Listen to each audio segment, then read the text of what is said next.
ሰላም ተማሪዎች እንዴት ናችሁ? ሰላም እንደሆናችሁ ተስፋ አደርጋለሁ። እኔ መምህር ቁምላቸው እባላለሁ። የአምስተኛ ክፍል የሂሳብ መምህር ነኝ።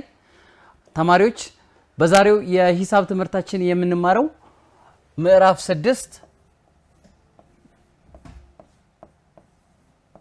6 የመረጃ አያያዝ ነው። መረጃ አያያዝ ነው። በዚህ ምዕራፍ ላይ መረጃዎች እንዴት እንደሚያዙ እንዴት እንደሚደራጁ እናያለን ማለት ነው። ወደ አዲሱ ወይንም ወደ ዛሬው የትምህርት ርዕሳችን ከመሸጋገራችን በፊት በባለፈው የሂሳብ ክፍለ ጊዜ ምን እንደተማርን ለማስታወስ እንሞክራለን ማለት ነው። ባለፈው በሂሳብ ክፍለ ጊዜያችን ምን እንደተማርን ታስታውሳላችሁ? ጥሩ። ባለፈው የሂሳብ ክፍለ ጊዜያችን የተማርነው በአንድ የሂሳብ ስሌት የሚሰሩ የእኩልነት አረፍተ ነገሮችን መፍታት ነበረ። ይህም በአንድ የሂሳብ ስሌት የሚሰሩ የእኩልነት አረፍተ ነገሮች በሂደት መፍታት የምንለው እነሱን ለመከተል የምንጠቀማቸውም ለምሳሌ ሙሉ ቁጥር ሀ፣ ሙሉ ቁጥር ለ፣ ሙሉ ቁጥር መ እንደገና በተጨማሪም ሙሉ ቁጥር ሀ የሚባሉ ሶስት ሙሉ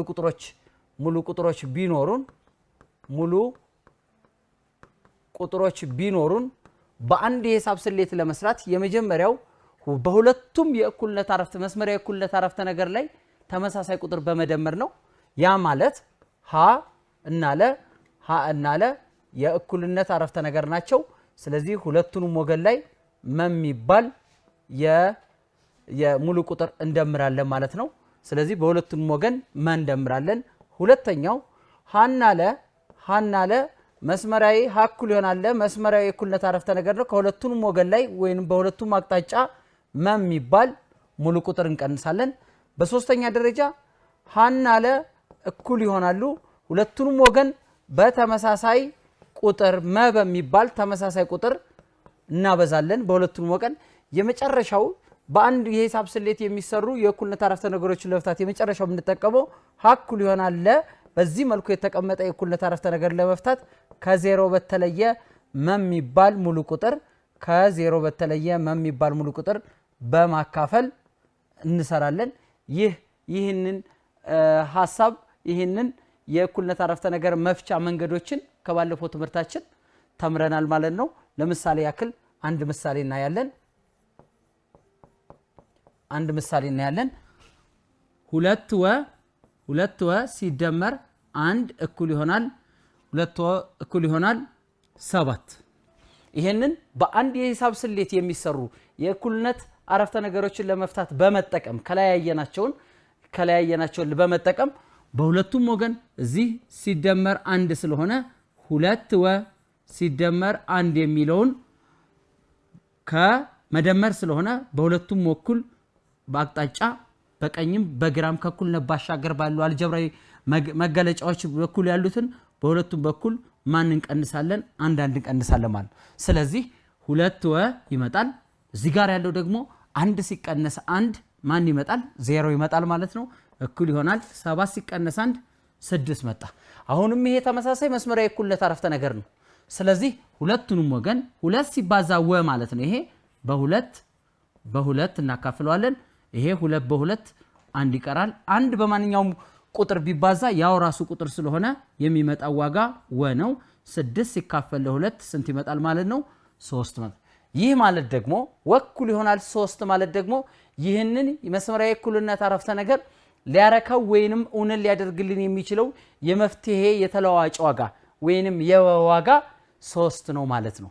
ይህ በአንድ የሂሳብ ስሌት የሚሰሩ የእኩልነት አረፍተ ነገሮችን መፍታት ከባለፈው የሂሳብ ክፍለ ጊዜያችን የተማርነው ነው። በቀጥታ ወደ ዛሬው የመረጃ አያያዝ ወደሚለው የአሁኑ ርዕስ እንገባለን ማለት ነው። መረጃ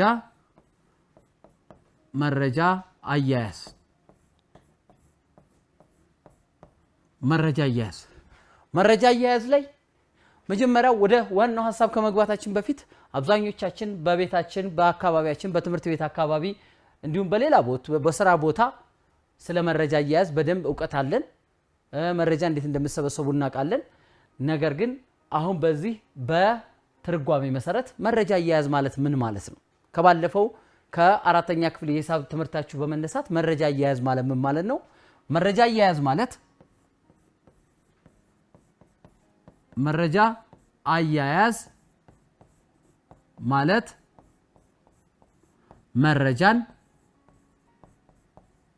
መረጃን የምንሰበስብበት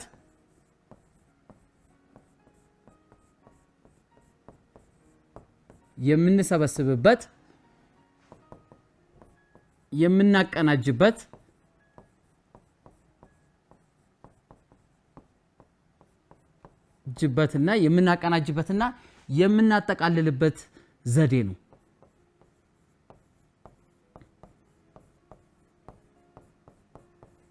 የምናጠቃልልበት የመረጃ መሰብሰቢያ ዘዴ ነው። የመረጃ መሰብሰቢያ ዘዴ ነው።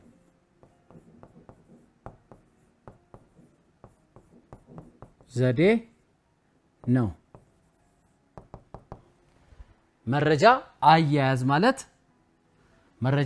ማለት መረጃን የምንሰበስብበት የተለያዩ አይነት መረጃዎችን ከአካባቢያችን፣ ከቤታችን፣ ከትምህርት ቤታችን በህይወታችን ከሚገጥሙ ነገሮች እነኚህን መረጃ የምንሰበስብበት የምናቀናጅበት ማለት የምናደራጅበት ማለት ነው። ማደራጀት ስናደራጅ የምናደራጅበት መንገዶች አሉ።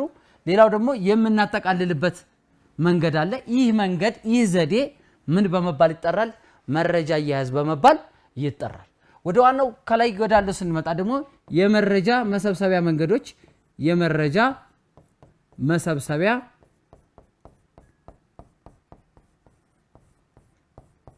መንገዶች ወይንም ዘዴዎች አሉ። የመረጃ መሰብሰቢያ ወይንም መሰብሰቢያ ዘዴዎች የምንላቸው ብዙ አሉ። የመረጃ መሰብሰቢያዎች አንደኛው በሙከራ ነው። ሙከራ በማድረግ የተለያዩ ሳይንሳዊ የሆኑ ሙከራዎችን በማድረግ በቁጥርም በሳይንስም በኩል ሙከራን በማድረግ መረጃ መሰብሰብ ይቻላል። ሌላው በምልከታ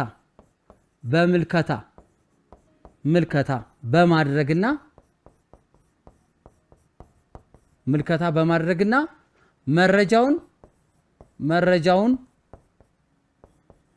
መረጃውን በመመዝገብ ምልከታውን በማድረግና መረጃውን መመዝገብ። ምልከታ በመናደርበት ጊዜ ሁለት አይነት ምልከታ አለ። አንደኛው ውስጥ የምልከታውን በመናደርግበት አካባቢ ወይንም ግለሰቦች ሰዎች መካከል ሆነን ምልከታውን ልናደርግ እንችላለን፣ ከውጭ ሆነን ልናደርግ እንችላለን። ነገር ግን ሁለቱንም አይነት ምልከታ በመናደርግበት ጊዜ መረጃ መያዝ ማከማቸት ይጠበቅብናል ማለት ነው። ሌላው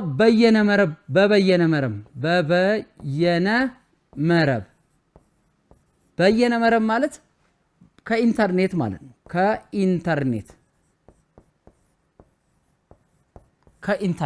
ከኢንተርኔት ላይ ከተለያዩ ቴሌግራም፣ ፌስቡክ፣ ክሮም ከኢንተርኔት ኤክስፕሎረር ላይ በመጠቀም የተለያየ መረጃዎችን መፈለግ እንችላለን ማለት ነው።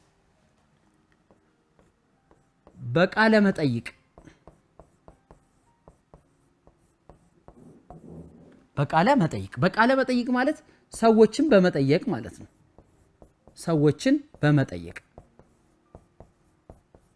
የምንፈልገውን መረጃውን ለመሰብሰብ የምንጠቀምባቸውን ጥያቄዎችን ሰዎችን ቃል በቃል በመጠየቅ መረጃ መሰብሰብ። በመቅረጸ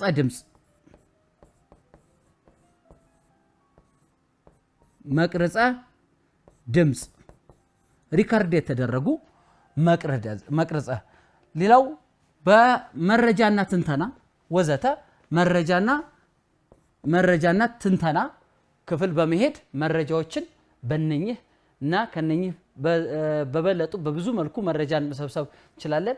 በሙከራ፣ በምልከታ፣ በበየነ መረብ ወይንም በኢንተርኔት። ሌላው በቃለ መጠይቅ ወይንም ሰዎችን በመጠየቅ በተጨማሪም በመቅረጸ ድምጽ መረጃዎችን መሰብሰብ እንችላለን ማለት ነው። እስኪ ምሳሌ እናያለን። ምሳሌ የተሰበሰበው መረጃ በአንድ ክፍል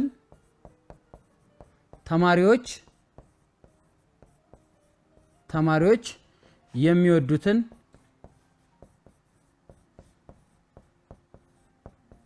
የፍራፍሬ አይነት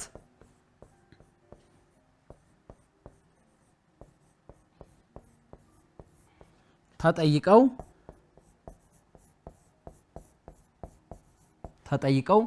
እንደሚከተለው ተቀምጧል። እንደሚከተለው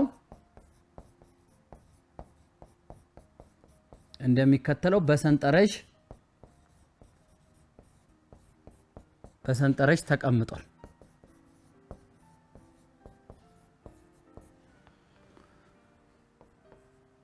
የፍራፍሬ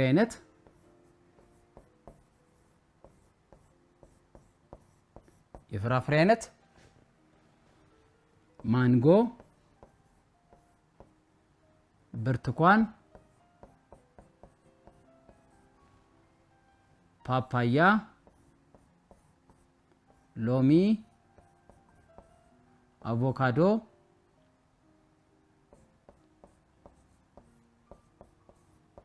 ተቀምጧል። እነኚህን መረጃዎች ተማሪዎች ተጠይቀው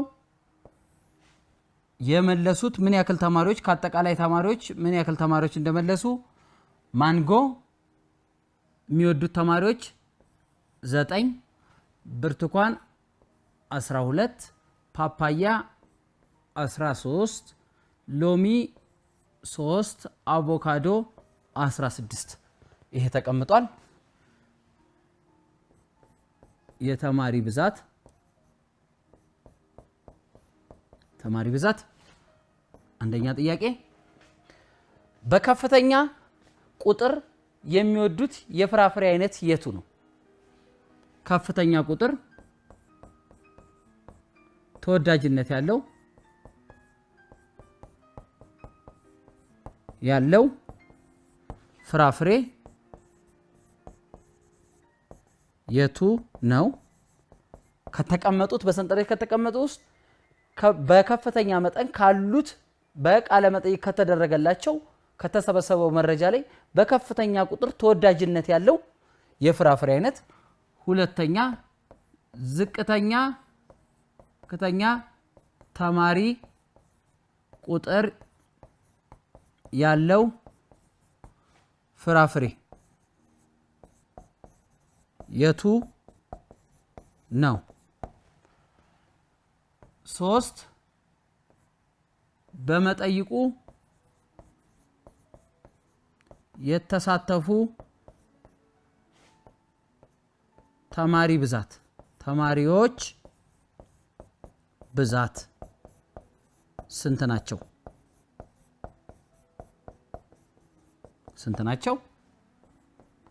መፍትሄ 1 2 የመጀመሪያው ጥያቄ የሚላል ከፍተኛ ተወዳጅነት ያለው የፍራፍሬ አይነት የቱ ነው ይላል። በመረጃው በአሃዝ በተቀመጡት በሰንጠረዥ በከፍተኛ መልኩ የተቀመጡ ከዚህ ውስጥ ካሉት 9 ማንጎ 9 ብርቱካን 12 ፓፓያ 13 ሎሚ 3 እና አቮካዶ 16 ከዚህ ላይ ከፍተኛ ተወዳጅነት ያለው ፍራፍሬ ማን ነው? ከሁሉም ማን ነው? አቮካዶ ነው። ቁጥሩም 16 አቮካዶ 16 የመረጠውም 16 ተማሪዎች መርጦታል። ተማሪዎች ስለመረጡት። በሁለተኛ ደረጃ ያለው ዝቅተኛ የተማሪ ቁጥር ያለውና በዝቅተኛ መልኩ ተወዳጅነት ያለው ከተጠየቀው ውስጥ ተወዳጅነት ያለው የፍራፍሬ አይነት ማን ነው? ከዚህ ውስጥ 9 12 13 3 እና 16 ይላል። ከነኚህ ውስጥ ማን ነው ዝቅተኛ ያለው? ሎሚ ነው። ሎሚ እንወዳለን ብለው በቃለ መጠይቁ የመለሱት 3 ተማሪዎች ስለሆኑ ሎሚ ነው። በአጠቃላይ በቃለ መጠይቁ የተሳተፉ የተማሪዎች ብዛት ስንት ናቸው? ይህን ደግሞ ለማግኘት ከተቀመጡት ከቃለ መጠይቁ ላይ እንወዳለን የሚወዱትን የፍራፍሬ አይነት የተገለጸውን ቁጥር እንደምራለን። ይሄ ደግሞ 9 ሲደመር 12 ሲደመር 13 ሲደመር 3 ሲደመር 16 እነኚህን 9 እና 12 21 21 እና 13 21 13 ከዛ 3 ከዛ 16 አንድና 3 4 4 እና 3 7 7 እና 6 13 13 3 ጽፌ እንዳለኝ አንድና 2 3 ከአንድ ጋር 4 4 እና 1 5 በአጠቃላይ ስንት ተማሪዎች ናቸው? 53 ተማሪዎች በዚህ በቃለ መጠይቅ ስለ ፍራፍሬ የሚወዱትን ፍራፍሬዎች የሚወዱትን ብለው በተጠየቁት ውስጥ ተሳትፈዋል ማለት ነው። ጥሩ ተማሪዎች ከኔ ጋር እንደሆናችሁ ተስፋ አደርጋለሁ። ወደሚቀጥለው ሐሳብ እንሄዳለን ማለት ነው። የሚቀጥለው ሐሳብ መረጃ የሰበሰብናቸው መረጃዎች የተሰበሰበው መረጃ በብዙ አይነት መሰብሰቢያ መንገዶች መረጃ የሰበሰባሉ ብለናል። በብዙ አይነት መልኩ የተሰበሰቡ መረጃዎችን በስዕላዊ ግራፍ መግለጽና ማቀናጀት ያስፈልጋል። ግልጽ ለማድረግ አወዳድሮ ለማስቀመጥ በተጠናቀረ መልኩ ለማስቀመጥ በምን ማስቀመጥ ይገባል? በስዕላዊ ግራፍ ማስቀመጥ ይገባል። በስዕል እነኚህን የተሰበሰቡ መረጃዎች ደግሞ በስዕላዊ ግራፍ ማስቀመጡ ጥቅሙ ምንድነው?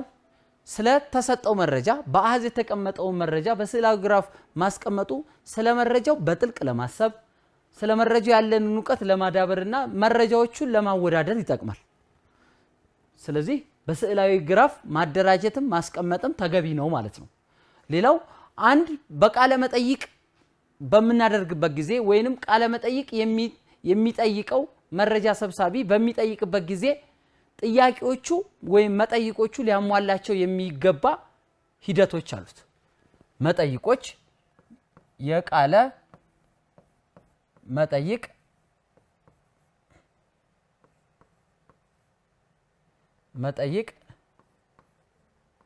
ሊከተሉት የሚገባ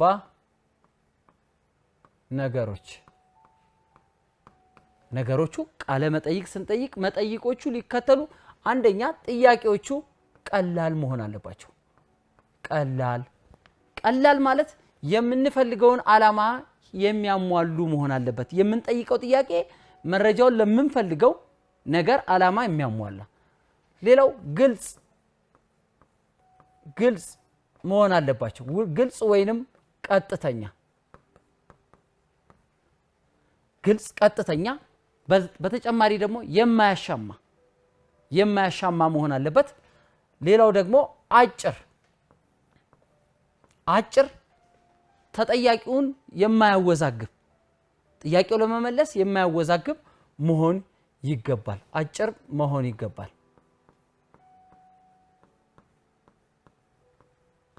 በተጨማሪም የቃል መጠይቅ በምንጽፍበት ጊዜ በመናዘጋጅበት ጊዜ አብዛኛውን ጊዜ የመልስ መስጫ ሳጥን ማዘጋጀት ይገባናል። የመልስ መስጫ ሳጥን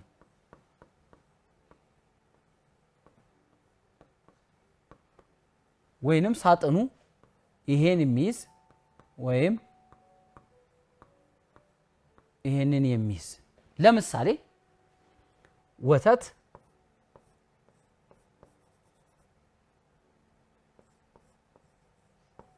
ለምሳሌ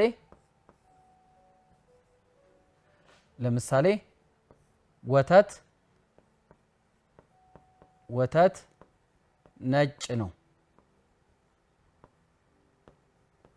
ወተት ነጭ ነው። ይሄ ጥያቄ ቀላል ነው፣ ግልጽና ቀጥተኛ ነው፣ አጭር ነው፣ አያሻማም፣ አያወዛግብም፣ መላሹንም የሚያደናግር አይደለም። ስለዚህ ወተት ነጭ ነው ብሎ የሚጠየቅ ጥያቄ አንደኛ አዎ፣ አይደለም፣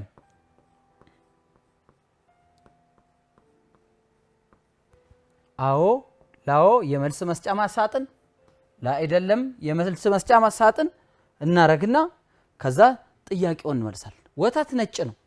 ስለዚህ አዎ ከሆነ መልሳችን አዎ ላይ እዚህ ላይ ራይት ወይም ምልክት እናረጋለን። ከሁለቱ አንዱ አይደለም ከሆነ እዚህ ላይ። ስለዚህ በሁለቱ የተቀመጠ የመልስ መስጫ መቀመጥ ይኖርበታል ማለት ነው። ጥሩ ተማሪዎች፣ አሁን ደግሞ እነኚህን ጥያቄዎች የተማርናቸውን ትምህርት የሚያጎለብቱ የተወሰኑ ጥያቄዎች አብረን በጋራ እንሰራለን ማለት ነው። አንደኛ የመረጃ አያያዝ ማለት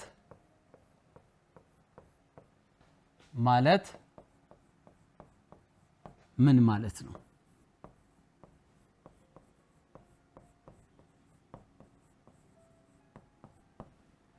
ሁለት የመረጃ መሰብሰቢያ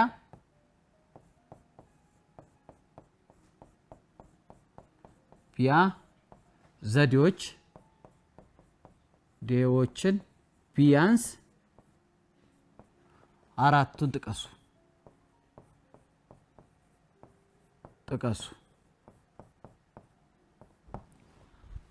ሶስተኛው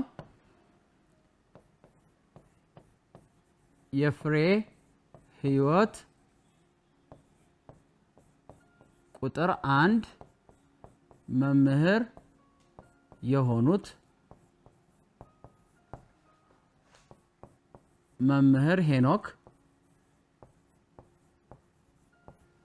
ሄኖክ የክፍላቸውን ተማሪዎች የአንድ ሳምንት ቀሪ በሰንጠረዥ መልኩ ተቀምጧል። እንደሚከተለው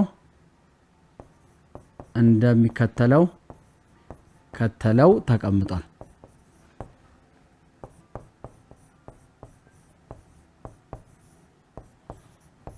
ሰንጠረዡም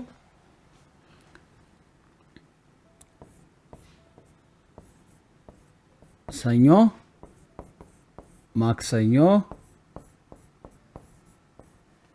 ረቡዕ፣ ሐሙስ፣ አርብ ነው የትምህርት ቀናቱ። አርብ፣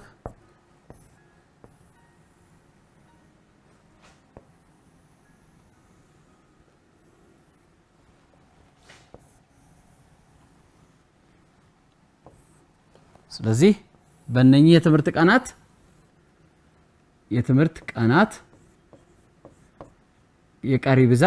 የቀሪ ተማሪ ብዛት ሰኞ፣ ማክሰኞ፣ ሮብ፣ ሐሙስ፣ አርብ 3 4 5 6 ሁለት ናቸው። አንደኛ በብዛት ተማሪ የቀረባቸው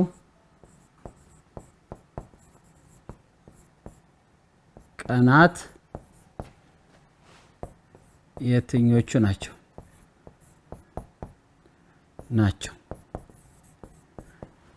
ሁለት ዝቅተኛ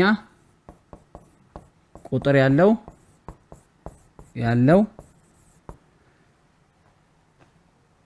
ተማሪ የቀረው በየትኛው ቀን ነው? በየትኛው ቀን ነው?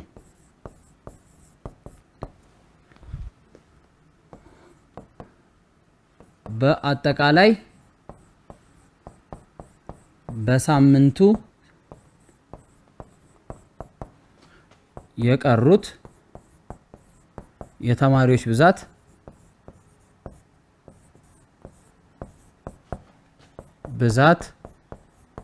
ስንት ነው? ጥሩ ተማሪዎች፣ ያሁን ስለ መረጃ አያያዝ የሚያወሱ ጥያቄዎች አሉ። እነኚህን ጥያቄዎች ለመስራት 7 ደቂቃ ሰጥቻችኋለሁ። ከ7 ደቂቃ ጋር በኋላ ተመልሰን በመገናኘት ጥያቄዎችን እንሰራለን ማለት ነው። አሪፍ አድርጋችሁ ስሩ። ተመልሰን እንገናኛለን።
እሺ ተማሪዎች ጥሩ አድርጋችሁ እንደሞከራችሁ ተስፋ አደርጋለሁ። ጥያቄዎቹ በጣም ቀላል ናቸው። እስካሁንም በክፍለ ጊዜው ያየናቸው ስለሆኑ አሁን ደግሞ አብረን እነኚህን ጥያቄዎች ረጋ ብለን እየተከታተላችሁን እንሰራለን ማለት ነው። የመጀመሪያው ጥያቄ ምን ይላል? የመረጃ አያያዝ ማለት ምን ማለት ነው?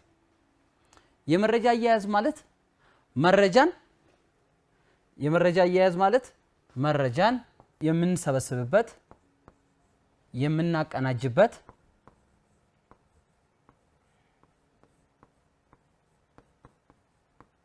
እና የምናጠቃልልበት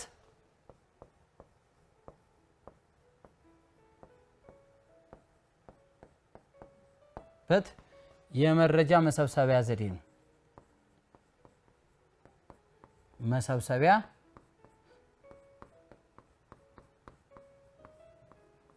ዘዴ ነው። በጣም ጥሩ። የመረጃ አያያዝ ማለት መረጃን የምንሰበስብበት ሌላስ የምናቀናጅበት ስናቀናጅ በሰንጠረዥና በስዕላዊ ግራፍ እናቀናጃለን ብለናል። ሌላው ደግሞ የምናጠቃልልበት ነው። ይሄ ዘዴ የመረጃ አያያዝ ይባላል ማለት ነው። ወደ ሁለተኛው ጥያቄ የመረጃ መሰብሰቢያ ዘዴዎች የሚባሉት እነማን ናቸው? የመረጃ መሰብሰቢያ ዘዴዎች ብዙ አይነት የመረጃ መሰብሰቢያ ዘዴዎች አሉ። ዋና ዋናዎቹ ብዙ አሉ። ከነኛ ውስጥ ዋናው ምልከታ በማድረግና በመመዝገብ በማድረግና መረጃውን በመመዝገብ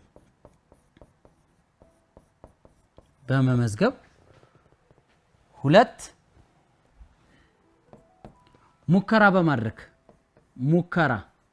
ሙከራ በማድረግ ሌላው መረጃን የምንሰበስብበት መንገድ ነው። በየነ መረብ መረጃና ትንተና ክፍል ከመረጃ እና ትንተና ክፍል በተጨማሪ ቃለ መጠይቅ በቃለ መጠይቅ ከመቅረጸ ድምጽ ማለት ተከማይቶ ሪከርድ ተደርጎ የተቀመጠ ድምጽ ማለት ነው። እነኚህ በቀጥታም ይሁን በተዘዋዋሪ መረጃ ምን የምናደርግባቸው ናቸው? የምንሰበስባቸው መንገድ ነው። ወደ መጨረሻው ጥያቄ ስንመጣ የፍሬህይወት ቁጥር 1 መምህር የሆኑት መምህር ሄኖክ የክፍላቸውን ተማሪ የአንድ ሳምንት ቀሪ በሚመለከተው ወይንም እንደሚመለከተው አስቀምጧል። ሰኞ ቀሪ ተማሪ ብዛት 5 ነው፣ ማክሰኞ 6 ነው፣ ሮብ 4 ነው፣ ሐሙስ 2 እና አርብ ደግሞ 3 ተማሪ የቀሪ ብዛት ያሳያል። በዚህ ሰንጠረዥ በመከተል ከስር ያሉትን ጥያቄዎች መልሳቸውን ለመመለስ እንሞክራለን ማለት ነው። አንደኛው ሀ ምን ይላል? በብዛት ተማሪዎች የቀሩባቸው ቀናት እነማን ናቸው? አብዛኛው በብዛት የቀረበት ተማሪ የት ነው ቀኑ? በብዛት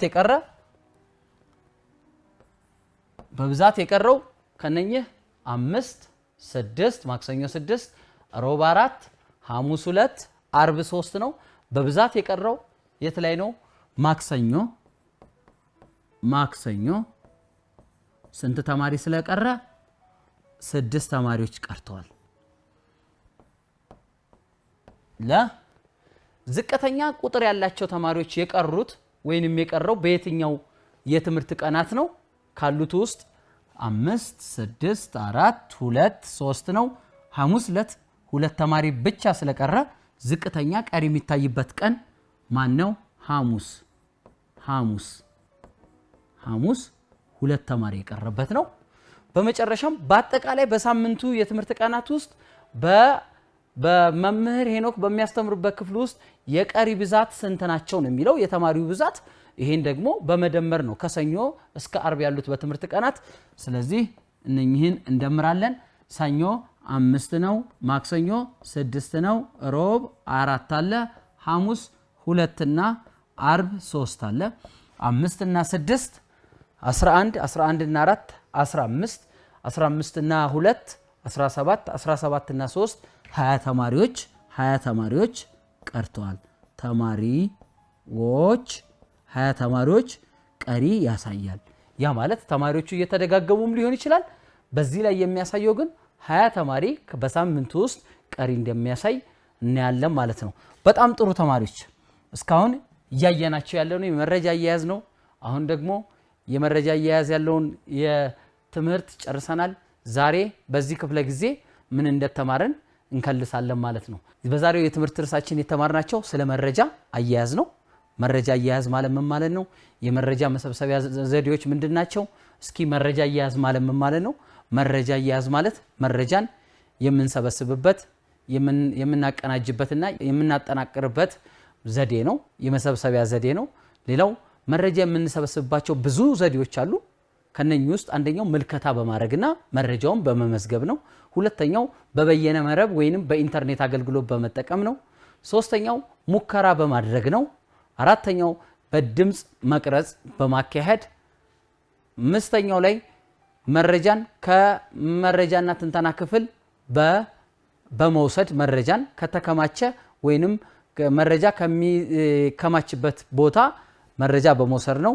በመጨረሻም በቃለ መጠይቅ ወይንም መረጃውን ከምንፈልግ ልናገኝ ከምንችላቸው ሰዎች መረጃውን መጠየቅ ነው። በተጨማሪ ደግሞ በመረጃ መሰብሰቢያ መንገዶች ውስጥ በዋነኛነት በብዛት የምንጠቀመው እኛ መረጃን በቃል መጠየቅ ነው። በቃል መጠየቅ ላይ ስንመጣ ደግሞ ለመረጃ ቃል መጠየቅ መረጃን ለመሰብሰብ ቃል ለመጠየቅ የቃል መጠይቅ ጥያቄዎች ያስፈልጉናል። እነኚህ የቃል መጠይቅ ጥያቄዎች ደግሞ ምን ሊሆኑ ይገባል? እነኚህ የቃል መጠይቅ ጥያቄዎች ሊሆኑ የሚገባው አንደኛ ቀላል መሆን አለባቸው። ያ ማለት ተጠያቂውን አካል ሊያወዛግቡ የማይችሉ፣ ሁለተኛ የሚጠየቀው ጥያቄ አጭር ግልጽ መሆን አለባቸው። በመጨረሻም ጥያቄው የቃል መጠይቅ ጥያቄ ደግሞ ግልጽ መሆን አለ የማያሻማ የማያወዛግብ መሆን አለበት። የዛሬው ትምህርታችን ይህን ይመስላል። መልካም ጊዜ